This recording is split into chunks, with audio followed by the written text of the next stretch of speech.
औज़ु बिल्लाहि मिनश्शैतानिर्रजीम बिस्मिल्लाहिर्रहमानिर्रहीम अस्सलामु अलैकुम वरहमतुल्लाहि वबरकातुहू। दोस्तों, अगर आप चाहते हैं रिज़्क़ हलाल बारिश की तरह बरसे और उसमें इजाफा हो, तो फिर ये आसान सा अमल कर लीजिए। रिज़्क़ हलाल में इजाफा, रिज़्क़ हलाल में बरकत, रिज़्क़ हलाल में तरक्की, ये तो बड़ी अच्छी ख्वाहिश है। अल्लाह से हमेशा हलाल रिज़्क़ ही मांगना चाहिए। अच्छा, मैं आपको फ़ौरन से वजीफ़े की तरफ ले जाता हूँ। इसके बाद की बात हम एक्सप्लेनेशन में बाद में कर लेंगे, ताकि सिर्फ वजीफ़ा देखने के मेरे ख्वाहिशमंद दोस्त बहन भाई स्किप ना करें वीडियो को और परेशान ना हो। तो आप स्ट्रेट अवे हम अमल की तरफ आ जाते हैं। देखिए, अगर आप चाहते हैं कि आपके रिज़्क़ हलाल में बहुत ज़्यादा इजाफा हो, अल्लाह की तरफ से तरक्कियाँ हों और बारिश की तरह रिज़्क़ आप पर बरसे, हलाल रिज़्क़, तो फिर आपने जो है करना यह है, इशा की नमाज पढ़ने के बाद आपने क्या करना है कि दुआ मांगने के बाद आपने सबसे पहले 11 बार इस्तग़फ़ार पढ़ना है। जो भी इस्तग़फ़ार आप पढ़ते हैं 11 बार, और इस्तग़फ़ार पढ़ने के बाद आपने 11 बार दुरूद इब्राहिमी पढ़ लेना है। उसके बाद आपने 110 बार ये पढ़ना है, अल्लाहु यबसुतुर रिज़्क़ लिमन यशा या बासितो, अल्लाहु यबसुतुर रिज़्क़ लिमन यशा या बासितो, अल्लाहु यबसुतुर रिज़्क़ लिमन यशा या बासितो। ये आपने 110 बार पढ़ना है। उसके बाद फिर आपने 11 बार दुरूद इब्राहिमी और 11 बार इस्तग़फ़ार पढ़ना है। ये आपने कर लेना है, कोई 21 दिन कर लें आप इस अमल को। तो आप देखेंगे कि अल्लाह की कुदरत से, अल्लाह की मेहरबानी से, इस आयत की बरकत से आप पर रिज़्क़ हलाल बारिश की तरह बरसेगा। अल्लाह ताला बहुत ज़्यादा रिज़्क़ हलाल में इजाफा कर देंगे, ठीक है। उसमें बरकत अता हो जाएगी, आपकी ज़रूरियात पूरी होना शुरू हो जाएंगी।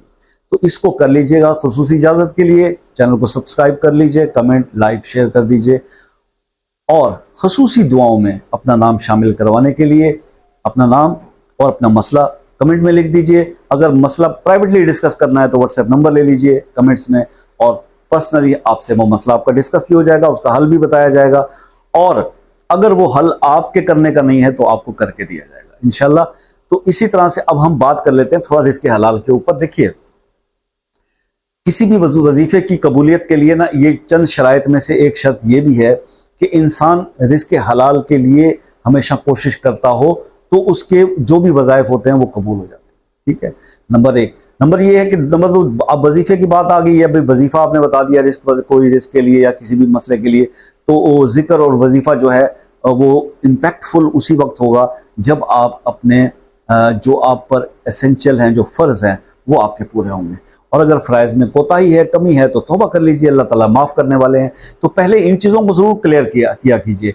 और ज़िंदगी में एक चीज़ याद रखें कि इन्नमल अमालु बिन्नियात, आपके अमलों का दारोमदार आपकी नीयतों पर होता है। अल्लाह ताला तो आपकी सोचों से भी वाकिफ़ है कि आप जो सोच रहे होते हैं अल्लाह जानता है, आप जो करने जा रहे होते हैं अल्लाह जानता है। तो फिर कभी भी ऐसा नहीं करिएगा कि जैसे आपने मुझसे ये अमल सुन लिया, अच्छा आपने सोचा कोई बात नहीं जी यार, ये 7 दिन की बात है या 21 दिन की बात है या 11 दिन की बात है, 40 दिन का वजीफा है, तो नमाज की पाबंदी कर लेते हैं, अगर हालात ठीक हो जाएंगे तो फिर पहले वाली बात पे। ऐसा आप सोच भी लेंगे ना, तो फिर वो अमल ना कीजिए, मेरा मशवरा है, तो कोई फ़ायदा नहीं होने वाला, क्योंकि अल्लाह तो आपके दिल की बात को जानता होता है। आपने दुनिया से दूरी अख्तियार करनी है। देखिए, अगर आपने अपनी आखिरत बनानी और अल्लाह ताला की नवाजिशें, अल्लाह की रहमतें आप चाहते हैं कि आपकी ज़िंदगी पर आएँ और आप पे रिज़्क़ और दूसरी चीज़ों की किसी चीज़ की तंगी ना हो, तो अल्लाह वाला बनने के लिए अल्लाह के वली क्या करते थे? दुनिया से हमेशा उन्होंने दूरी अख्तियार की। दुनिया की मोहब्बत, देखिए ये पैसा है ना, जेब से निकल जाए तो इंसान गरीब हो जाता है, याद रखिएगा। जेब से निकल जाए ना ये पैसा तो इंसान गरीब हो जाता है, लेकिन ये पैसा दिल से निकल जाए ना तो इंसान वली हो जाता है। तो इस पैसे से मोहब्बत मत कीजिए, हाथ का मैल है ये, और इसने यही रह जाना है। आप अपने आखिरी सफर की तैयारी कीजिए, अपने ईमान को मजबूत कीजिए। यकीन करें, ये पैसा आपके पीछे तो ऐसे दौड़ेगा, जितना आप इसको धुतकारेंगे, इससे दिल से निकालेंगे, उतना आप पे बरसेगा।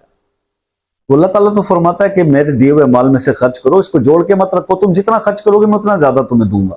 अब एक प्रॉब्लम हमारा ये भी है मसाइल का कि हम इस पैसे को जोड़ने में लग जाते हैं कि यार ये कल के लिए बचा के रखें, کل کا تمہیں پتہ نہیں ہے اپنی زندگی کا، کل کے لیے بچا کے رکھ رہے ہو. اس سے بلا بیوقوفانہ سوچ کوئی ہو سکتی ہے؟ ایک سمجھدار انسان کو سوچنا چاہیے کہ یار میں بچا رہا ہوں کل کے لیے. او بھائی کل کے لیے تو آپ کو ایک کفن اپنا لے کے ہر وقت رکھنا چاہیے کہ آپ کو اپنے کل کا پتہ ہی نہیں ہے کہ آج ادھر ہے تو کل کدھر ہے. تو کل کے لیے بچانے کی آپ کو کیا ضرورت ہے؟ اللہ پہ توکل اسٹرانگ رکھیں. اللہ کہتا ہے، اللہ تو یہ فرما رہا ہے کہ بھائی میرے دیے ہوئے مال کو آپ خرچ کرو، جتنا زیادہ خرچ کرو گے تو میں اور عطا کر دوں گا. اب مال آپ نے جوڑ کے رکھا ہوا ہے، پھر لوگوں نے یار تنگی دستی بہت ہے، اللہ تو دیکھ رہے ہیں، اللہ جانتے ہیں کہ آپ نے پہلا والا مال تو خرچ نہیں کیا اور مانگ رہے ہیں. اس کا مطلب ہے کہ آپ کو حرص ہے، یہ لالچ ہے. آپ اپنی ذات پہ، اپنے بچوں پہ، اپنے والدین پہ، اپنے بہن بھائیوں دوستوں پہ خرچ کریں. یہ خرچ کریں گے اللہ راضی ہوگا، اللہ اور دے گا. اور جمع کرنے والوں سے تو اللہ تعالیٰ نے ویسے ہی جو ہے نا، اللہ کنجوس کو پسند نہیں کرتا، سخی سے پیار اللہ. تو اللہ تعالیٰ ہمیں یہ سب کچھ کرنے والا بنائے. آپ دعاؤں میں یاد رکھیے گا. زندگی رہی تو نیکسٹ ویڈیو ملاقات ہوگی، تب تک کے لیے اجازت. اللہ حافظ.